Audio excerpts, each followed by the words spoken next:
Kita beralih ke Sulawesi Selatan. Maksud kami, kita beralih ke informasi selanjutnya di Nusa Tenggara Timur. Sejumlah warga di Kota Kupang, NTT menolak pembangunan bendungan Kolhua. Pembangunan bendungan itu direncanakan akan dilelang tahun ini oleh Badan Wilayah Sungai atau BWS Nusa Tenggara II.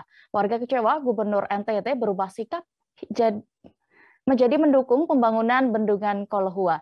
Selengkapnya, bagaimana kasus ini bergulir akan dilaporkan rekan kami. Reporter Pos Kupang, saat ini kami sudah terhubung dengan rekan Irfan Hoy. Silakan dengan laporan Anda. Ya, baik, Dea dan Tribuners, bisa saya sampaikan berkaitan dengan penolakan dari warga Kolhua terhadap rencana pembangunan bendungan Kolhua untuk masyarakat Kota Kupang yang direncanakan Balai Wilayah Sungai Nusa Tenggara II dan juga pemerintah Kota Kupang dalam hal ini, dan juga pemerintah Provinsi Nusa Tenggara Timur sendiri. Nah, aksi penolakan ini menurut informasi bahwa sudah berlangsung sejak tahun 2013 lalu. Waktu itu Gubernur saat ini, Victor Bungtilo Laiskodat, masih menjabat sebagai anggota DPR RI.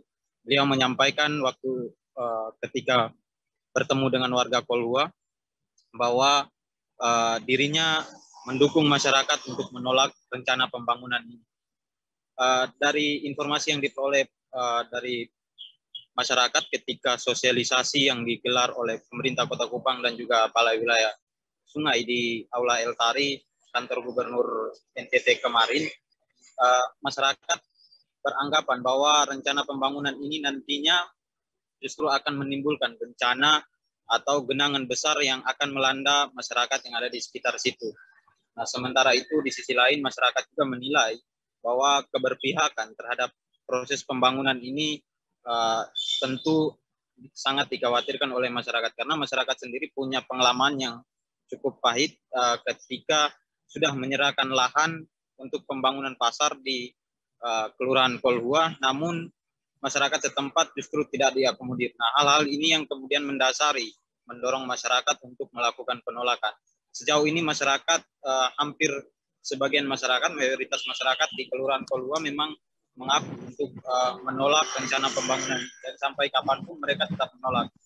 Mereka, masyarakat sendiri, mengaku kecewa dengan sikap dari Gubernur NTT yang justru berbalik mendukung rencana pembangunan ini. Sementara itu, informasi yang dihimpun Pos Kupang dari Sekretaris Daerah Kota Kupang, Fairen Punai, kebetulan kemarin beliau juga hadir untuk membuka kegiatan sosialisasi. Dia menyampaikan bahwa kegiatan itu atau penolakan yang dilakukan oleh masyarakat karena kurangnya pendekatan dan juga kurangnya informasi yang diterima oleh masyarakat.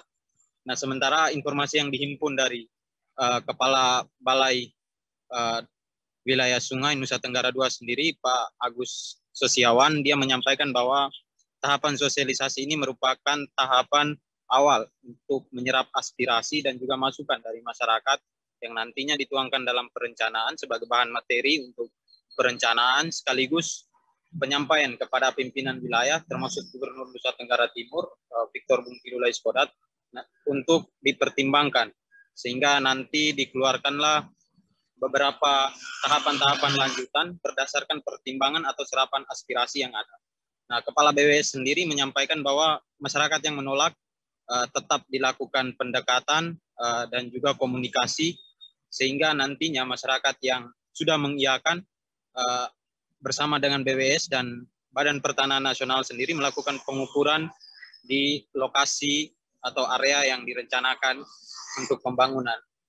Dari Kepala BWS juga memastikan bahwa masyarakat setempat tetap akan diakomodir karena beberapa desain pembangunan direncanakan juga tetap melibatkan masyarakat yang notabene adalah masyarakat ataukah pelaku-pelaku UMKM dari warga di Kelurahan Kolhua. Nantinya keputusan itu akan diterbitkan oleh pemerintah Kota Kupang selaku pemilik ataukah yang berwenang dalam wilayah di Kelurahan Kolhua sendiri, Dea. Nah, sejauh ini masyarakat juga sampai dengan malam tadi, masyarakat juga masih melakukan penolakan sebagai informasi bahwa mereka sempat mendatangi kantor Lurah Kolhua dan juga mendatangi Lurah setempat untuk menyatakan sikap dan tegas menyatakan bahwa mereka sampai kapanpun menolak dilakukannya pembangunan bendungan Kolhua itu sendiri, ya. Dan Tribuners, saya kembalikan. Baik, terkait ini Tribuners, rekan Irfan juga sudah melakukan wawancara bersama Kepala BBS Nusa Tenggara II, Agus Sosiawan. Berikut keterangan lengkapnya kami tampilkan. Itu kan ngukur bidang yang memang sesuai dengan kebutuhan kita. Awalnya kita boundary yang luar dulu kita petakan. Setelah itu tim Larat akan mempetakan di dalam bendangan itu miliknya siapa saja dan berapa luasnya dan apa yang ada properti yang ada di dalamnya, misalkan rumah tadi Pak Foto tadi katanya uangnya cuma situ, dan seterusnya kita data, kemudian kita klasifikasikan sehingga penyelesaiannya bisa gitu. Mana yang keberatan karena bentuk ruginya kurang atau propertinya yang belum bisa ditinggalkan karena belum mendapatkan uang atau belum bisa mendapatkan tempat yang baru toh, itu jalannya gimana dan seterusnya. Prosesnya panjang. Selama dibuka ruang dan waktu kepada kami, ini akan tetap diskusikan kepada mereka. Saya rasa itu dalam proses pembangunan ya gitulah. Untuk identifikasi awal itu karena itu berkembang kadang-kadang ketika mau diganti rugi, misalkan saya punya anak, langsung saya bagi ke anak-anak saya, ada yang gitu. Nah, sehingga nanti pastinya itu setelah BPN Pak. Karena kalau BPN itu hubungannya dengan apa ya? Terima kasih sudah nonton. Jangan lupa like, subscribe, dan share ya.